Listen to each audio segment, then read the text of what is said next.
जय जगन्नाथ सांग माने आज आसतु जानिबा पुरी जगन्नाथ मंदिर रे थिबा किछि रहस्य विषय जहाँ को आज पर्यंत भी वैज्ञानिक माने भी प्रमाण करि पारि नांती। तो पुरी जगन्नाथ मंदिर हमर चारि धाम मध्यरु गोटिए अटे। तो चलंतु जानिबा वीडियोटी नुआ करी देखुथिले लाइक करिवे शेयर करिवे और सब्सक्राइब करिया को जमा भी भूलिबेनी। हमर पुरी जगन्नाथ मंदिर रे रहितेबा रहस्य मानक भितर प्रथमे होइछि हमर पुरी जगन्नाथ मंदिर केते बेले भी दिन जे कोनोसी समय भी देखनु मंदिर पछाई केते बेले भी पड़ी न थाए आ मंदिर ऊपरी भाग रे कोनोसी प्लेन केते बेले भी उड़ी न थाए।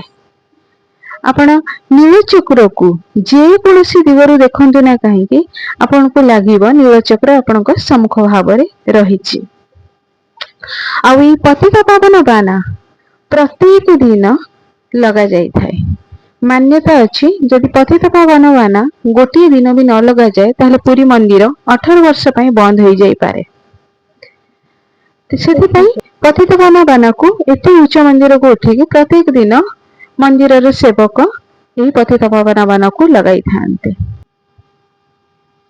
आहुरी मध्य जगन्नाथ मंदिर प्रति 12 वर्ष रे थरे नवकळेबर हमर होई थाए। चतुर्थ विग्रह को 12 वर्ष रे थरे नवकळेबर होई थाए। जतबेले जोड़ा आषाढ़ पड़े सेतबेले हमर नवकळेबर होई थाए। से 12 वर्ष रे हो किंबा 14 वर्ष रे किंबा 19 वर्ष जतबेले जोड़ा आषाढ़ पड़ी थाए। आहुरी मध्य मंदिर परिसर रे दुनिया रे सबठारु बड़ रोसई घर एठारे रहिछि। मान्यता अछि जेते भक्त आसिले भी महाप्रसाद रो केते बेले भी नियंत होई न थाए। आ रोसई पुरातन पद्धति रे हमर होई थाए। काठर चूल्हा रे गोटी माटी पत्र ऊपर आ गोटे माटी पत्र होते। सबठारु आश्चर्य कथा सबठारु ऊपर थिबा माटी पत्र रो आगे रोसई होई थाए। आगे सेथरे हे जाय थाए आ सबठारु लास्ट हे थाए जतबे चूल्हा ऊपर जो पात्रटी रहि थाए। मान्यता अछि श्री कृष्ण को हृदय आज भी विराजमान अछि जगन्नाथंक ठारे।